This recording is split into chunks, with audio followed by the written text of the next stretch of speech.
Im heutigen Review wird nicht gefahren und auch nicht geschwommen. Es wird auch nicht geflogen. Ja, wobei, geflogen wird schon. Nur irgendwie anders. Wir regeln nämlich heute den Luftverkehr.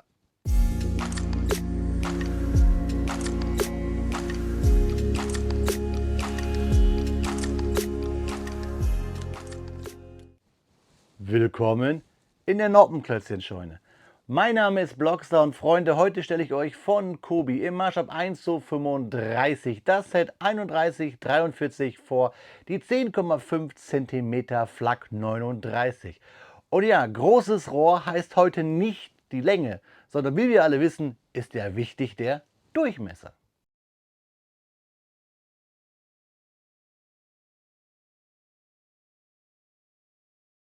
Ja, Freunde, da liegt das Kobi-Set 3142, die 10,5 cm Flak 39 auf unseren Bautisch.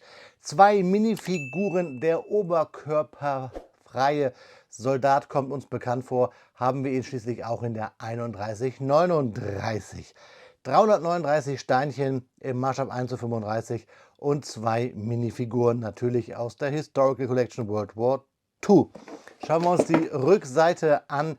Da sehen wir ein historisches Originalfoto, welches ich auch abgewandelt für dieses Video benutzt habe. Das ist eine Küstenbatterie. Wir sehen den Schwenkbereich der Flak und wir sehen, dass wir ein Gewehr 43 und einen Karabiner Mauser 98K bei beiden Figuren im Set haben, sowie das übliche Typenschild und Artilleriegranaten und eine Kiste. Wichtig ist, was verbirgt sich im Karton, und dafür lassen wir unsere Flak mal ganz untypisch fliegen. Ja, meine Freunde, da liegt die Anleitung, die wir mit Klammern zusammengehalten haben, in Handtellergröße bzw. Postkartengröße hier auf meinen Bautisch. Wir haben, das kann ich euch verraten, 11 Tüten, so viele wie man sonst nur in einem niederländischen Coffeeshop findet. Natürlich bei der Teileanzahl nicht hier in Bauabschnitte unterteilt. Hauptsächlich natürlich in Kobis Anthrazit. Hier sehen wir das bedruckte Typenschild und den Oberkörper der einen Minifigur. Schieben wir die Typen mal kurz zur Seite, die Typen und die Tüten, und schauen uns kurz die Anleitung an. Natürlich achten wir auf der ersten Seite bei der Legende auf die unterschiedlichen Steine, denn Kobi-Steine sind ja 100% kompatibel mit allen Systemsteineherstellern, haben aber teilweise andere Formen und auch andere Funktionen. Das bekommen wir hier auf der ersten Seite in der Legende dann erklärt. Wir haben einen Bügelperlenapplikator, denn wir arbeiten ja hier bei den bekannten Bügelperlen, die Extranoppen. Es gibt Anlegehilfen und der erste Baustep ist immer vollfarblich, der Rest dann immer der aktuelle, heißt, das davor ist dann ausgegraut. Und fertig sind wir dann mit dem Baustep 117, wobei dann noch die Minifiguren folgen. Dort haben wir immer kleine extra Erläuterungen, sowie auf der letzten Seite bzw. den letzten Seiten immer die Steine, die wir verbaut haben. Sollte euch da ein Stein fehlen, einfach Nummer notieren und dann bei Kobi hier auf der Webseite monieren. Ich hoffe, es gibt jetzt hier gleich nichts zu monieren. Ich reiße die Tüten auf. Es wird natürlich sehr kleinteilig, das sehen wir schon bei dieser Flakkanone. Wir haben ziemlich viele kleine Steinchen, aber wir bauen jetzt erstmal. Ich wünsche euch viel Spaß bei den Fakten und mir beim Klemmen.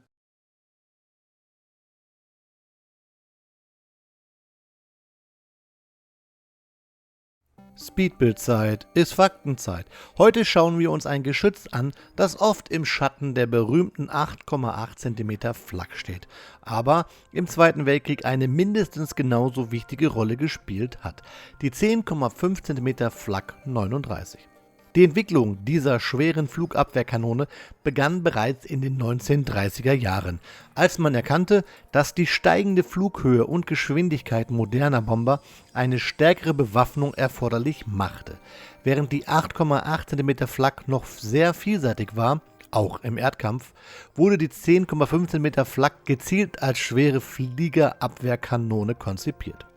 Die Flak 39 war dabei eine Weiterentwicklung der früheren Flak 38. Der größere Unterschied lag in der modernen Feuerleittechnik. Die Flak 39 war nämlich für den Einsatz mit elektronischen Richtanlagen vorbereitet, die über zentrale Kommandogeräte gesteuert wurden.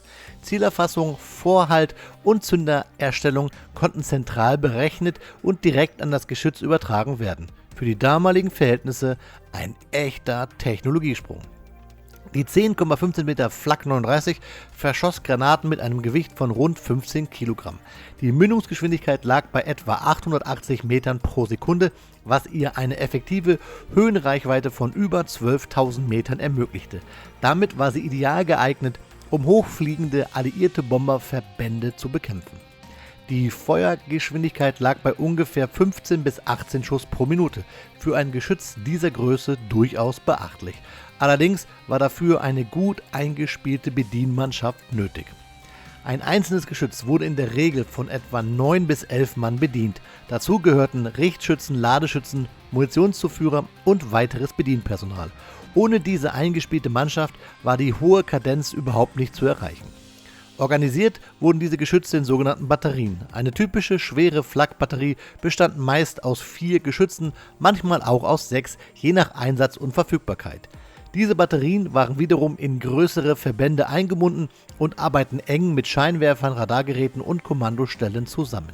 Insgesamt wurden von der 10,5 cm Flak, also von der Variante Flak 38 und Flak 39 zusammen, etwa 4.000 bis 5.000 Geschütze produziert. Damit war sie deutlich seltener als die berühmte 8.8er, aber dennoch ein zentraler Bestandteil der deutschen Luftverteidigung. Typisch für die Flak 39 war ihre Verwendung in stationären Flakstellungen, zum Beispiel rund um wichtige Industriegebiete oder Großstädte. Besonders bekannt ist ihr Einsatz in den massiven Flaktürmen in Städten wie Berlin, Hamburg oder Wien. Dort bildeten mehrere dieser Geschütze zusammen mit kleineren Kalibern ein gestaffeltes Verteidigungssystem gegen alliierte Luftangriffe. Ein großer Vorteil der 10,5 cm Flak 39 war ihre Präzision in Kombination mit der Feuerleitung. Während kleinere Geschütze oft visuell oder halbautomatisch zielten, konnte die Flak 39 durch die zentrale Steuerung deutlich effizienter eingesetzt werden. Das machte sie besonders gegen geschlossene Bomberformationen gefährlich. Im Vergleich zu 8,8 cm Flak war die 10,5 cm Variante allerdings weniger flexibel. Sie war schwerer, weniger mobil und primär für feste Stellungen vorgesehen. Für den schnellen Einsatz an der Front oder im direkten Erdkampf war sie daher kaum geeignet. Trotzdem war sie ein wichtiger Bestandteil der Luftverteidigung. Gerade in den letzten Kriegsjahren, als die alliierten Bomberangriffe massiv zunahmen, war die 10,5 cm Flak 39 ein fester Bestandteil der Verteidigungsstrategie des Deutschen Reiches. Ein interessanter Punkt auch ist die psychologische Wirkung. Die schweren Granaten erzeugten in der Luft große Sprengwolken, die nicht nur physisch gefährlich waren, sondern auch die Formation der Bomber stören sollte. Ziel war es, die Angriffe ungenau zu machen und den Druck auf die Besatzungen zu erhöhen. Zusammengefasst kann man sagen, die 10,5 cm Flak 39 war kein Allrounder wie die 8.8, sondern ein hochspezialisiertes Werkzeug der Luftverteidigung. Wenn euch solche relativ tiefgehenden militärisch-historischen Analysen interessieren, mit Technik, Taktik und Hintergrund, dann wisst ihr, wo ihr richtig seid, denn schließlich ist Speedbildzeit immer noch die Faktenzeit. An dieser Stelle eine kleine Danksagung an alle Kanalmitglieder, die mir helfen, diesen Kanal algorithmustechnisch zu pushen und auch den Kanal auf eine breitere finanzielle Basis stellen. Vielen lieben Dank für jeden einzelnen von euch, aber auch ein generelles Danke an jeden Kommentarschreiber, an jeden, der die Videos guckt, an jeden, der einen Daumen hoch gibt, an jeden, der ein Video liked. Vielen lieben Dank an die gesamte Blockstar-Community. Ihr seid die Geilsten. Ja, Freunde, nach 54 Minuten Bauzeit steht sie da und ragt gen Himmel. Unsere 10,5 cm Flak 39, das Kobi-Set 3142 aus der Historical Collection World War II. 339 Steinchen, 2 Minifiguren im Maßstab 1:35. Altersempfehlung ab 9 Jahren aufwärts. Steigen wir in das Review ein, wie es sich gehört. Wir schauen an, was für Steinchen haben wir über. Natürlich nicht die Menge, aber sehr viel Kleinzeug, nämlich hier so eine Abdeckung, Bügelperlen, eine C-Clamp, einen Bolzen und den Bügelperlen-Applikator. Nicht wundern, das hier ist nicht Biohazard. Ich habe von den ganzen Corona-Tests von früher noch viele dieser Tüten über und da sammle ich immer meine Steinchen, die übergeblieben sind. Wie macht ihr das? Schreibt es mir gerne mal unten in die Kommentare. Schauen wir uns die Anleitung an. Eine schöne Postkarte mit diesem härteren, ja, plastikemaillierten Papier. So kommt es mir daher. Also es fühlt sich mehr wie Plastik an wie Papier. Ich bin da nicht so der Fan von, aber wir haben hier das Artwork der Box genau auf der Anleitung abgebildet. Und ja, die Flak baut sich wie folgt. Wir bauen erst die Lafette mit viel Baurhythmusumkehr. Das gefällt mir. Da bauen wir sie auf. Die ist auch nicht ganz so kleinteilig wie dann später das Geschütz selber. Ihr seht es, hier bauen wir dann das Geschütz. Wir haben ja auch einige Drucke. Und ja, 9 Jahre plus. Ich hätte sogar etwas nach oben noch gewichtet aufgrund der Kleinteiligkeit dieses Geschützes. Es hat halt viele kleine C-Clamps und Bars und Bügelperlen und so weiter. Aber hey, 9 plus gehe ich auch mit d'accord. Es ist kein schwerer Bau. Ich finde, ihr habt es jetzt gesehen oder gehört, 54 Minuten ist gut für 339 Steinchen. Wir haben ein Typenschild, das kennen wir von Kubi. Eine Noppe breit, 4 Noppen lang, eine Noppe hoch, schräg angesetzt, ein großer Slope, 10,5 cm, Flak 39, 1:35 kennen wir. Wir haben dabei eine Kiste mit 3 Shells, mit 3 Granaten. Mir gefällt es immer nicht, dass Kubi, also dass Kisten dabei sind, finde ich immer gut, aber dass Kubi halt immer diese Granaten dabei legt in Kisten, wo sie eh nicht reinpassen. Also das passt nicht. Und dann, ja, weiß ich nicht, sollte Kubi entweder mal andere Kisten designen, also vielleicht welche, die realistischer sind, solche Holzkisten, weil so fliegt es immer rum, geht in meine Zubehörkiste. Ich kann es dann immer nicht zum Set ins Regal stellen, weil dann fliegt immer so viel Zeug rum. Aber auch da bin ich gespannt. Eure Meinung gerne in die Kommentare schreiben. Was ich an diesem Set auf jeden Fall richtig cool finde, sind die Minifiguren. Wir haben hier einen Luftwaffensoldaten mit roten Kragespiegeln für die Flak und hier dann mit den Schwingen für die Luftwaffe mit schönen, sehr schönen bedruckten Y-Riemen mit Koppel, Gasmaskenbehälter, Wasserflasche, Luftwaffenemblem auf dem Helm und ein Karabiner bzw. Gewehr 43 mit Zielfernrohr, wobei ich das ein bisschen komisch finde, aber na gut, gibt es dabei. Der Herr guckt grimmig rein, Koppel schön bedruckt, Stiefel, Hose, kennen wir von Kubi. Und dann, ja, einen Herrn, der ein bisschen so aussieht wie ich, das stimmt nicht ganz, nicht wirklich, mit Karabiner, K98, Sixpack, behaarte Brust, das meinte nämlich eher, einen Becher in so, ja, Metallic gehalten und Helm auch mit Luftwaffenaufdruck, graue Hose mit Stiefel und so eine Brille, die so ein bisschen mich immer an Willi von Urlack erinnert, kennt ihr vielleicht. Interessant ist, dass Kubi jetzt ja mittlerweile die Gewehre nicht mehr mit so einem Griff für die Hand ausliefert, sondern mit einer Hand selber, die man dann wiederum in die Hand nehmen kann. Ihr seht es hier, also so eine Hand, die eher aussieht wie so eine Lego-Hand oder die Hand anderer Systemsteinehersteller, so sagen wir es mal. Die unterscheidet sich hier so ein bisschen schon von der Hand, wie wir sie von Kubi kennen. Ich zeige euch mal im Vergleich. Eine Kubi-Hand ist ja mehr so mit einem Daumen. Da haben wir so einen kleinen Daumen und dann die Handfläche. Hier haben wir halt das, was wir so eher kennen, auch von anderen Herstellern. Mal als Vergleich hole ich mal so eine Figur daher. Hier. Ne, das ist also eher vergleichbar mit so einer Hand, einer Figur von Lego. Ne, wobei wir nicht diesen Bügel nach unten haben. Also auch etwas Eigenes von Kubi für unter anderem ja, das Gewehr dann in der Hand zu halten, damit die Figur das halten kann. Oder unter anderem ja auch, und deswegen habe ich hier die beiden Kartonboxen für die Flak 8.8 und das Sonder-Kfz 8 hier im Hintergrund gestellt, denn diese haben die Hand auch jeweils als Anhängerkupplung, also als Zapfen, um das einzuhaken.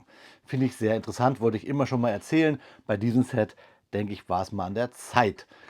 Ist ein bisschen komisch, warum Kobi das macht, weil vorher hatten sie ja Gewehre mit mit diesem Zapfen. Ihr könnt euch vielleicht daran erinnern. Ich zeige sie euch mal, was ich meine. Vielleicht erinnert ihr euch an das deutsche Infanteriefiguren-Pack von Kobi. Das habe ich euch mal als Short vorgestellt. Generell möchte ich euch gerne meine Shorts ans Herz legen. Schaut ruhig mal vorbei. Auch ältere lohnen sich, weil ich dort ja auch alte Sets, die vielleicht nicht gerade von der Größe eines Videos Aufwand wert sind, aber ich trotzdem euch zeigen möchte, in solchen Shorts verpacke. Und bei Figuren ist das ganz oft der Fall. Und diese Figuren haben halt so einen älteren Kobi Karabiner mit halt diesem Griff. Und wie gesagt, jetzt hier unser Kanonier hat halt dieses Gewehr mit, bei der Bügelperle sagt man ja Zusatznoppe, hier sagt man jetzt mit Zusatzhand, möchte ich mal behaupten, irgendwie so. Ist interessant, sieht natürlich dann so realistischer aus, wenn man hier die Hand wegnimmt, weil das sieht unrealistisch aus. Aber ist was Neues, muss ich für mich erst noch einordnen. Ihr dürft da gerne eure Meinung mal in die Kommentare schreiben. Und versprochen, jetzt sprechen wir auch gleich über die Flak. Aber ihr wisst, ich versuche immer alle Aspekte so eines Videos abzufrühstücken. Und dann packen wir mal hier unsere 3 Figuren, auch wenn die mit diesem Set nichts zu tun haben. Aber sie waren Testimonials für das Gewehr mal an die Seite. Schauen wir uns die Flak jetzt mal wirklich an. Ich muss euch sagen, auf den ersten Blick hat mich eine Sache ganz, ganz doll gestört. Das ist nämlich diese große Ablage hier. Diese große gerade Fläche mit diesen Noppen. Aber wenn man sich halt die Flak mal im Original anschaut und im Zuge der Recherchen für die Fakten mache ich sowas ja immer, sieht man, dass es hier wirklich solche Bleche gab, die so flach waren. Hier auf dem Set sieht es aus wie so eine große Griddle in einer Fastfood-Kette, wo man hier Burger drauf schmeißt. Aber diese flache, große Platte gab es wirklich. Und hier vorne auch die Elemente, die man jetzt hier einfach so mit den Noppen hat gelöst, gab es auch. Die waren mehr eckiger, sahen aber auch etwas wulstiger aus. Also auch all das gab es. Natürlich gab es die auch gerippter und auch die Version davor war etwas schlanker. Aber hier haben wir halt wirklich im Original auch so eine große flache Kante. Schauen wir uns das Geschütz einmal an. Interessant ist natürlich die Bauweise der Lafette. Hier mit diesen 2 Plates hohen Halbteilen, wo wir halt liegend die Arme einbauen, die wir dann auch hier einklappen können. Hier unten eine Rounded Tile, damit wir halt eine Auflage haben und nichts durchdrückt und somit hier wirklich unsere Lafette schön stehen kann. Ein bisschen hängt es durch. Ich muss sagen, die Arme halten hier massiver als zum Beispiel bei der grauen 8.8er Flak, die ja von der Lafette eine ähnliche Bauweise hat. Hier in dem Set 3139 ist das eine Katastrophe. Schaut euch gerne mal das Review dazu hier oben auf dem i an. Wir haben hier angedeutet natürlich die Sitze für die Figuren. Maßstabmäßig brauchen wir gar nicht drüber reden, ist das nicht ganz so passend. Was ich toll finde, ist, wir haben diese ganzen Höhenrichträder. Wir haben hier auch die Instrumente mit Skala, ein Druck. Hier überall diese Skalen und Graphen als Druck. Das finde ich bei so einem relativ kleinen Set sehr, sehr interessant. Und dann auch die ganze Rückstoß- und auch Verschlussautomatik. Das sieht richtig cool aus und natürlich auch hier die Ringe auf dem Rohr. Also ich muss echt sagen, als ich gehört habe, dass dieses Set rauskam, beziehungsweise Kobi ein Revival gemacht hat von Kanonen, ich will jetzt ja gar nicht sagen dieses Set, aber generell von Kanonen, denn lange Zeit hatten wir ja nur hier dieses französische Museumsstück oder die 8.8 aus der Company of Heroes Serie. Als Kobi gesagt hat, wir machen das, fand ich es richtig cool. Und deswegen musste ich mir die auch alle holen, wie jetzt hier die 8.8 Flak DRK, das Set mit dem Sonderkfz 8 und der 8.8 Flak DRK sowie Sonderkfz 8 und die Flak 18 in der Limited Edition. Das musste ich haben. Das einzelne Set der anthrazitfarbenen Flak habe ich mir dann geschenkt aufgrund der schlechten Bauerfahrung hier in der Limited Edition. Aber somit habe ich ja trotzdem alle Varianten und ich bin da ein Fan von. Es fasziniert mich immer wieder, die Geschichten über die Reichsverteidigung und die Flakbatterien und auch die von mir erwähnten Flakbunker. Wer schon mal in Wien war zum Beispiel oder natürlich in Hamburg, der weiß, was ich meine. Es ist schon krass, wie viel Energie dort reingesteckt wurde und wie diese Bauten genutzt wurden. Das ist sehr, sehr faszinierend. Das hat mich schon immer fasziniert. Es gibt ein berühmtes Bild, wo man eine Batterie der 10,5er Flak in Reihe schießen sieht, gen Nachthimmel. Das hat mich wirklich schon immer fasziniert. Und ich glaube, auch jeder, der schon mal Filme geguckt hat wie Memphis Belle oder so und diese schwarzen Explosionen in den Himmel, dieses Flakfeuer, was man immer nicht so ganz zuordnen konnte, wie funktioniert das? Ja, ihr habt es bei den Fakten gehört, mit eben solchen Geschützen. Also wirklich für mich militärhistorisch sehr interessant und dann auch bautechnisch, Kobi-technisch wirklich gut, weil diese Kanone sieht wirklich gut aus hier mit dem Verschluss. Hat man bei Kobi eigentlich selten wirklich hier so eine interessante Bauweise, dass es so realistisch aussieht. Hier unten auch ganz interessant finde ich mit dieser Motorhaubenabdeckung, diesen wirklichen Knauf für die Lafette zu machen und diese ganzen Rüsteinheiten und auch die Gasrückläufer, die Dämpfer, richtig gut geworden. Beim Bauen hier etwas frickelig gewesen, auch mit diesen C-Clamps, mit dieser Anordnung muss man ein bisschen aufpassen. Ihr seht es hier vielleicht, es liegt nicht so ganz auf und es wirkt auch alles ein bisschen schief. Man muss da wirklich ein bisschen drücken. Es ist halt sehr kleinteilig, aber das gefällt mir und auch hier diese Dämpfungsgeschichten mit den dann Bolzen, das gefällt mir richtig gut. Also dieses Set wird irgendwann euch noch einmal präsentiert. Ich weiß, ich mache solche Sachen oft, aber wenn ich so Reviews drehe, habe ich kaum Zeit für was zu mocken. Aber ich werde dieses Set definitiv noch einmal in eine Feuerstellung bauen. Dann wahrscheinlich mehr mit anderen Systemsteinen und dann diese Kanone im Zentrum. Vielleicht kriege ich es auch komplett aus Kubikstein hin, aber ich möchte euch mal zeigen, wie so ein Geschütz historisch korrekt aufgestellt war. Ich habe da einige Bücher, auch dank tollen Freunden. Grüßen gehen raus in die Richtung von Frankfurt, die mich da oft mit solcher Literatur unterstützen, weil ich finde das interessant, euch mal zu zeigen, wie sowas aussah. Es waren ja nicht nur die reinen Geschütze, es steht noch viel mehr dahinter. Hier zum Beispiel der Flaggscheinwerfer von meinem lieben Freund Patrick, den er mir mal gebaut hat. Also da hört eine ganze Menge dazu. Dieses Set ist für jeden, finde ich, der mal was anderes haben möchte, der vielleicht satt ist von dem 12. Tiger, der mal was Besonderes möchte.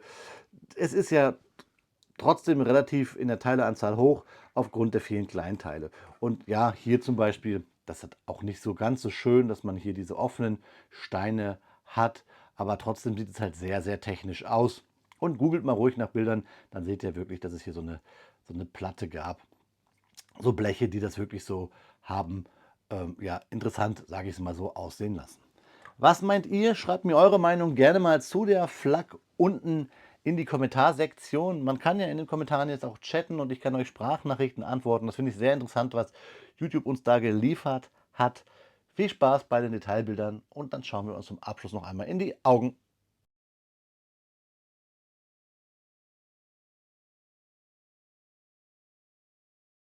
Das Wichtige in der heutigen Zeit ist ja, dass man sich von allen Meinungen und Aussagen, die man im Internet bekommt, seine eigene Meinung bildet und deswegen für euch zur Unterstützung die Bildershow des Kubisets 3142, eben damit ihr eure eigenen Eindrücke hier sammeln könnt. Unabhängig von meinen Ausführungen eben gerade beim Review. Die sind hier oft auch immer sehr subjektiv, weil sie halt meine Meinung widerspiegeln. Dies sollten und müssten nicht eure sein. Freunde, was anderes möchte ich aber nochmal aufschlagen, nämlich, ich habe es vorhin erwähnt, die neuen Funktionen bei YouTube. Neben den relativ neuen Hype, dass ihr ein Video quasi mit einem doppelten Daumen belohnen könnt, gibt es seit neuestens ja die Möglichkeit, dass ich euch per Sprache auf einen Kommentar antworten kann und dass ihr mit mir chatten könnt über die Kommentare, dass wir so richtig schreiben können wie bei WhatsApp. Das finde ich klasse. Ich liebe ja den Austausch mit euch. Und wenn der Austausch noch etwas enger sein sollte, besucht mich doch gerne auf meinem Discord. Link dazu unten in der Videobeschreibung. Dort findet ihr ganz viele andere tolle, Klemmbaustein-verrückte Menschen, so wie du und ich es welche sind. Ja, Freunde, da ist das Video schneller zu Ende, als dass ich es kaum mehr erwarten kann, dieses Set ins Regal zu stellen und das nächste Kobi-Set für euch zu bauen. Wobei es muss ja nicht immer Kobi sein, könnte ja auch ein anderes Klemmbaustein-Set sein. Lasst euch überraschen. Ich habe es euch gesagt, ich bin Fan dieses Sets. Ich habe ja wirklich nicht viel zu meckern, außer vielleicht über den Preis. Da kann man diskutieren, wobei es ja fast ein alter Kobi-Preis ist, wenn man bedenkt, dass man früher für die Teileanzahl auch einen Panzer bekommen hat. Wenn ich mal hier ins Regal schaue und ich ziehe mal wahllos eines meiner alten Kobi-Sets raus, hier das Sturmschütz 3 Ausführung G aus. Schauen wir mal, von wann ist das? Das ist jetzt hier wirklich ganz spontan. Aus 2015. Das hat 400 Teile. Diese Kanone per se hat 339. Ne? Da kann man mal vergleichen. Guckt mal vorbei bei Kobipedia, was das gekostet hat. Also da sieht man schon, da hat sich Kobi ein bisschen gewandelt. Man ist ja eher so im Gefühl ins Kleinteiligere gegangen. Wobei ich finde, das hat immer auch überhaupt seine gute Bedeutung, denn dadurch werden die Sets detaillierter. Schreibt mir eure Meinung gerne in die Kommentare und dann ja, bei so einer Flak, die in den Himmel schießt, will ich euch gar keinen besonderen Gruß geben. Ich dachte auch erst, verzeiht mir den Gag, dass ich ein Thumbnail mache mit so ein Feuerball, Junge, weil ich es halt faszinierend finde, wie diese, ja, Geräte eingesetzt wurden, weil einfach blind in den Himmel schießen war es ja nicht, wie viel Präzision, Rechenpower dazugehörte. Zum Beispiel, kleiner Funfact noch am Ende, der erste große Computer mit von Herrn Zuse, der war ja dafür entwickelt worden, um ballistische Flugbahnen zu errechnen. Also Computertechnik und Luftabwehrkämpfe, Flak, die haben auch eine ganze Menge miteinander zu tun. Man glaubt es kaum. Aber typisch, dass Innovationen ja immer durch militärische Konflikte angetrieben werden. Schade eigentlich. In diesem Sinne bleibe ich trotzdem dabei. Einfach eine gute Zeit, bleibt gesund, auf Wiederbauen, euer Freund, der Blockstar.